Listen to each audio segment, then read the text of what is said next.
Base Titanium is Kenya's first large-scale mining operation. We mine 3 minerals here: ilmenite, rutile and zircon.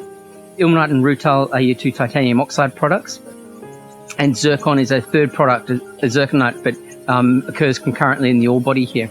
We mine using a hydraulic mining method, effectively a high-powered hose that is aimed at the ore body. It breaks it down into a slurry, which is pumped back to a processing plant. Our first job is to separate out the things that we do want, the minerals, from the stuff that we don't want. And we do that a couple of ways. First byproduct is we effectively take it up to height, and we run it through a series of spirals using water and gravity. And the minerals, which are classified as heavy mineral sands, because they're heavier, they have a higher density, they spin closer to the center of the spiral, and they throw out the things that we don't want. Now, the things that we don't want are clay and beach sand. And those 2 things, the clay gets stored in a tailings facility, and the beach sand is being used to fill back in the hole as part of our rehabilitation process. A huge focus for the organisation has been on rehabilitation and what happens next to all this land. So rehabilitation is obviously it's a core requirement, it's a responsibility of the company to ensure that the land's rehabilitated. And that work's ongoing. There's a number of components to it. The first part is to backfill the area that was previously mined. And we've got a number of different systems that we're using here on the mine site. But ultimately, you fill in the hole, you shape the land, you add a water retention layer to ensure that it can hold its water really well, and then you bring back the topsoil. So the topsoil had previously been removed and stored.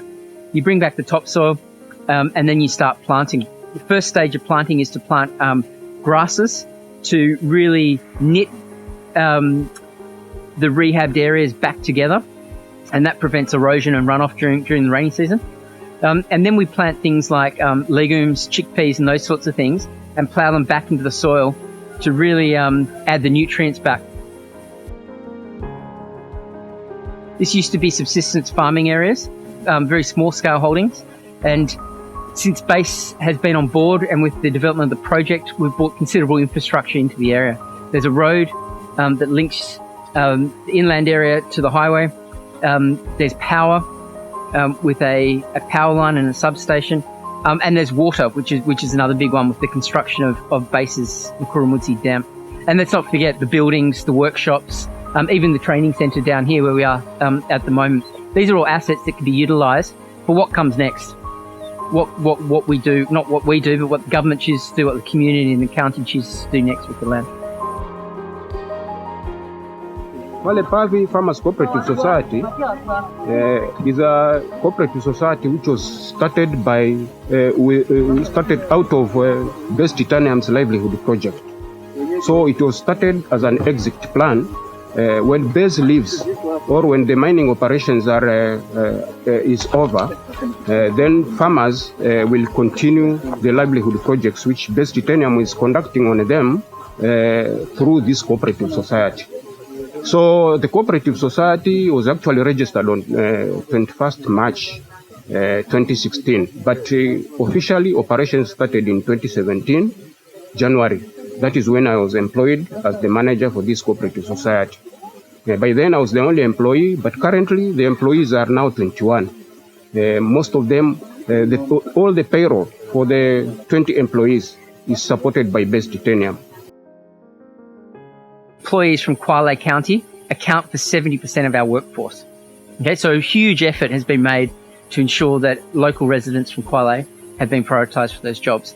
Another 29% are Kenyans more broadly, where we haven't been able to identify the skills and experience in Kwale, and we've had to go out to other parts of Kenya. And we've got just 1% of our workforce is expatriate at this point in time. So I've learned a lot, and I think the different things that we have been able to see, we will have to support the CEO as members of the board to see how this can be promoted for national development. Thank you very much. Okay, I'm Raymond Mutiso, the alternate to the PS, Petroleum and Mining. This being a project within our ministry, we have worked with it since inception to this far, and we are happy to see how it has progressed. And we look upon Vision 2030 board to assist and facilitate the next moves by the company to get new project areas. Thank you. We've spent the day here at Base Titanium, and for many of us here in this trip, I think it's the first time we've seen a mining operation going on, and it's very, very impressive. What's particularly impressive, I think, is the rehabilitation and the environmental issues, so that we're not left with ugly scars in the countryside. And we are impressed by the work you're doing on beautification and tree planting and rehabilitation of the used up areas. Project employs about 1,000 people every month. And in Kenya, the typical multiplier, I think, is 7. Because of COVID, I think all of us can safely multiply that by 2. So I think we're looking at a lot of people who are supported by this initiative.